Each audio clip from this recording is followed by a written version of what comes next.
Okay, so the Chelsea-Liverpool game, both teams lined up with exactly the same formation, a 4-3-3. Liverpool would press high up the pitch. Chelsea wouldn't press as high, as Liverpool would often play a long ball over the top to their forwards. When Chelsea had a goal kick, Liverpool would press high. Liverpool's intention was to not let Chelsea play out, whereas Chelsea always intended to play out every time. Liverpool won this tactical battle in the Chelsea half by winning the ball back many times. Here we can see the Chelsea centre-backs opening wide and Jorginho dropping in between them to try and pick the ball up off the goalkeeper. Liverpool pressed high with their three forwards. Mane, Firmino and Salah positioned themselves in between the Chelsea defenders to stop them from playing out. Here we can see the Chelsea goalkeepers about to play a pass out to Alonso on the left wing, and Salah has placed himself in between the three Chelsea players. When this ball arrives to Alonso, we can see Mane, Firmino, Salah and now Wijnaldum all coming in to pressurise the ball. Alonso doesn't have many choices. He could play the ball back to Luis, but instead he opts to play the ball into the middle of the pitch to Jorginho. When this pass comes into Jorginho, Kovacic and Kante come in to help, but their space is also closed off by Mane, Henderson who's coming in, and also Firmino, Salah and Wijnaldum. It's 5 Liverpool players now moving in to close in the space. Kovacic plays the ball back into Alonso in the same pressurised area as it's just come from. Indicated in black are the passing angles for a brave pass. If Kovacic plays this pass out, he will break Liverpool's pressure. If he plays this pass out to Rudiger, then he breaks Liverpool's pressure. If he plays the ball back to his goalkeeper, then it just starts again.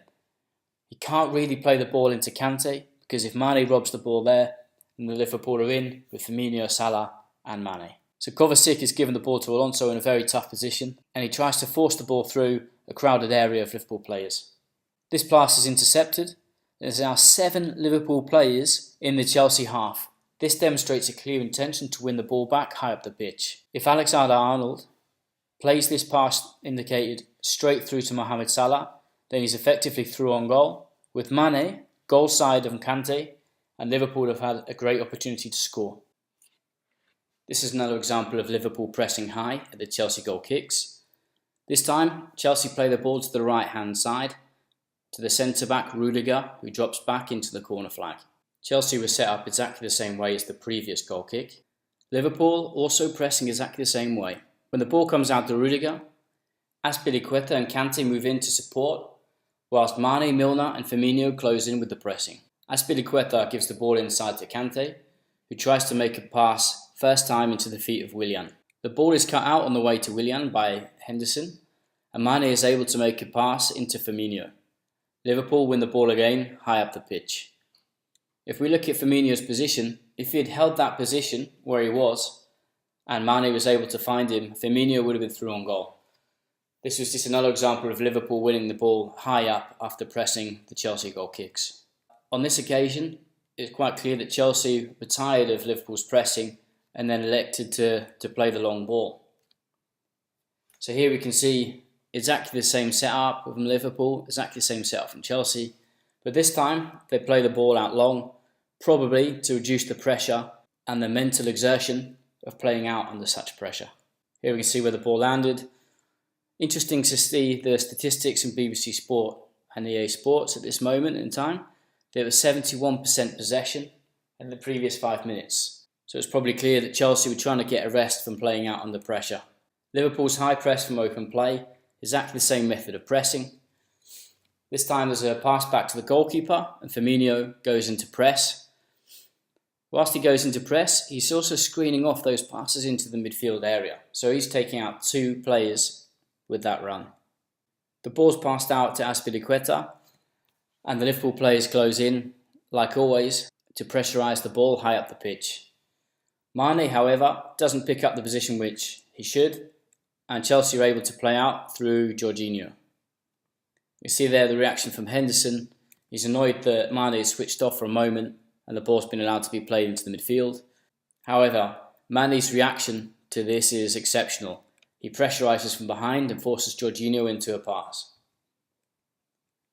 Liverpool intercept the ball yet again in the opposite half of the pitch, and they're able to counter-attack through the middle, and Liverpool again have an opportunity to score. If we just look at the position of Mane there, we can see that he's in front of Jorginho due to his efforts to get back and to press the ball. Liverpool's midfield press, when defending in the middle of the pitch, their intention was clear, and that was to block the forward passes into midfield and invite Luis to bring the ball out and invite Luis to bring the ball forward. Here we can see Liverpool set up in the middle of the pitch. 3 midfielders all in the line and 3 forwards pressing the back 4 of Chelsea. Here we can see Liverpool's intentions to prevent that pass to Jorginho in midfield. The 3 midfielders, they're obviously covering the 3 midfielders of Chelsea. Henderson just behind Jorginho, Milner with Kante, and Wijnaldum is just covering in front of Kovacic, who's just out of the picture there. And Mane and Salah blocking off the passes to the fullbacks. So this doesn't leave many options really for Chelsea. So they try to bring it out through Luis, and he has to play the ball back to Rudiger, who then just has to make a pass back to his goalkeeper, where they have to start again. This time Chelsea have no other option but to play long, and this is what Liverpool wanted. They didn't want Chelsea to play through the middle. They preferred to either win the ball high or for Chelsea to play long. 15 minutes later, exactly the same setup.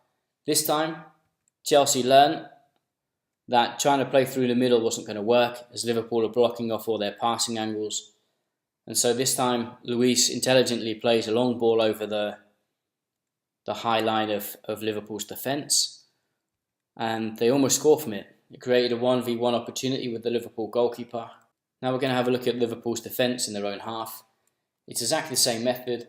Screen Jorginho, prevent inside passes, press the fullbacks, and backwards passes.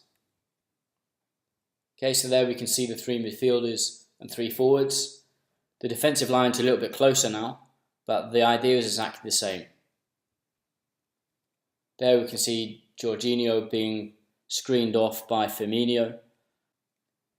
We can also see Milner there with Kante, Wijnaldum with Kovacic, and again, Mane is close enough to jump out and pressurise the fullback if it comes to him.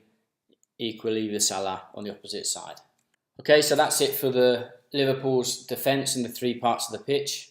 Hope you liked it. If you liked it, please subscribe and give a click on the like button.